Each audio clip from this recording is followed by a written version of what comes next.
You really just serve the people. One of our favorite endorsements for our Revolution Contra Costa is our next and last speaker. We saved the best for last.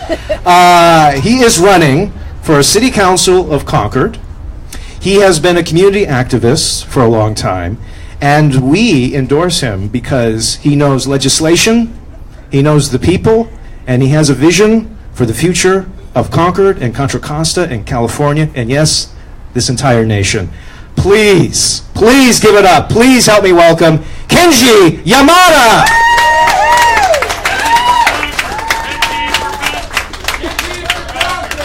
Kenji for Concord! Kenji for Concord! Kenji for Concord! Thank you, everybody.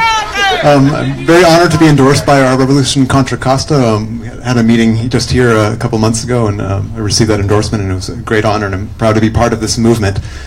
I am running for the City Council of Concord to represent District 3, a newly created district. We just got districts in the city, and that's our monument community, which is the poorest community. It's the part of our city with the highest percentage of renters, the highest percentage of immigrants, and the highest amount of homelessness. These are needs that are dire, and our City Council has not treated them, in my view and the view of many of us, with sufficient urgency and with sufficient emphasis on the vital needs of the most vulnerable residents. There are many needs in government, there are many needs in city governance. They are not all equal.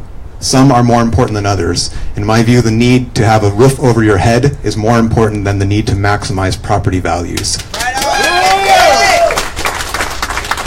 So I am running in the November election, not this upcoming June ballot. So the other candidates that you've just heard from are a little more urgent for your time and attention than I am at this time. So I'd like to just hit a few highlights and then talk a little more about what we can do to support all of our progressive candidates on the June ballot in particular.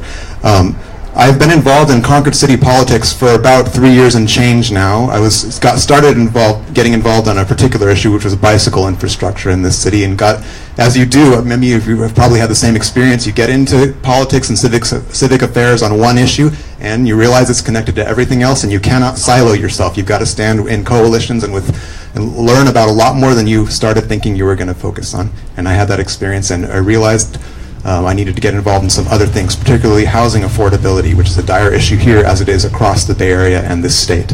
And in that experience, getting involved in this city in Concord, I got to know not only the processes, the legislation, the details, but also the personalities of the politics of my city in particular. And there are a couple of people who I will name names about at this moment because they impact the races you see before you on the June ballot. One of them in particular is Councilmember Ron Leone, who is running for Superintendent of Schools, and I am here to tell you, please do not vote for him. Consider his opponents. I'm still looking between the two of them myself to figure out which one, but I know it is not Ron. Another former city council member here whose character I came to know during that experience is Tim Grayson, currently our assembly member for District 14, and I am glad to see that we have someone of integrity and courage running against him. That's Asim Yaya, and I hope you will do what you can to support Asim. I want to talk a little bit about what it means to be part of this progressive movement. You know, I think everybody here probably supported Bernie Sanders in 2016.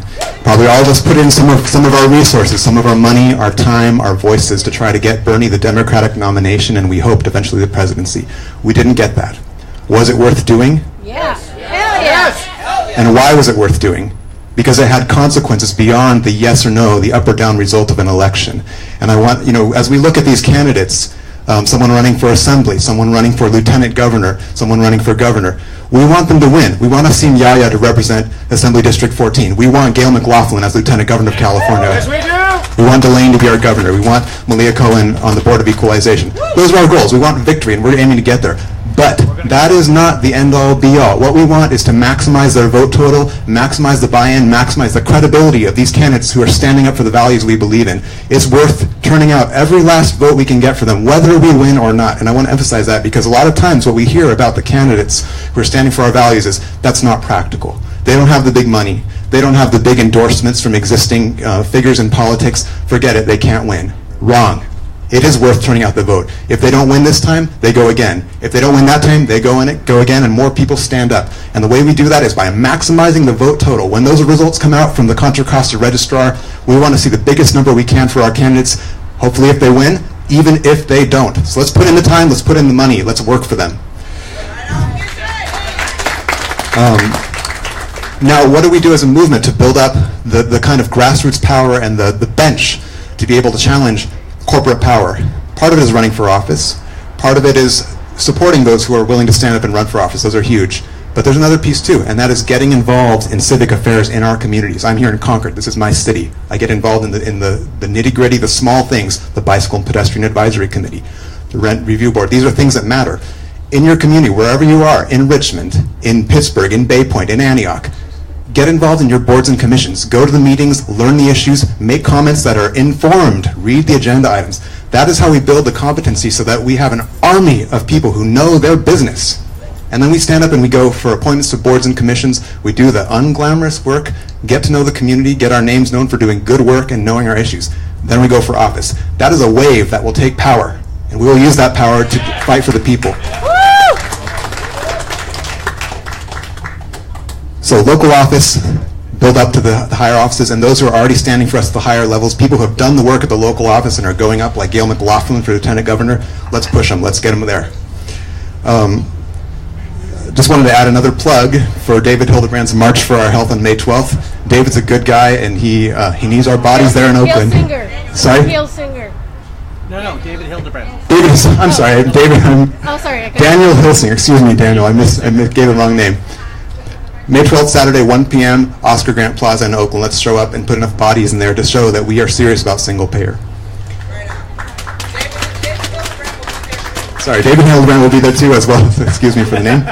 But the point is the goal, and that's to get single payer passed and to show that we are serious about it enough that politicians sit up and take notice. And that takes bodies showing up at the public sphere.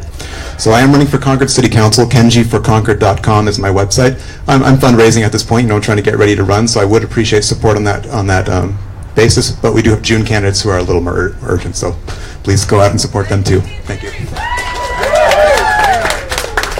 So Kenji, these are your future constituents. So is there any questions? Any questions for Kenji? Oh, hey.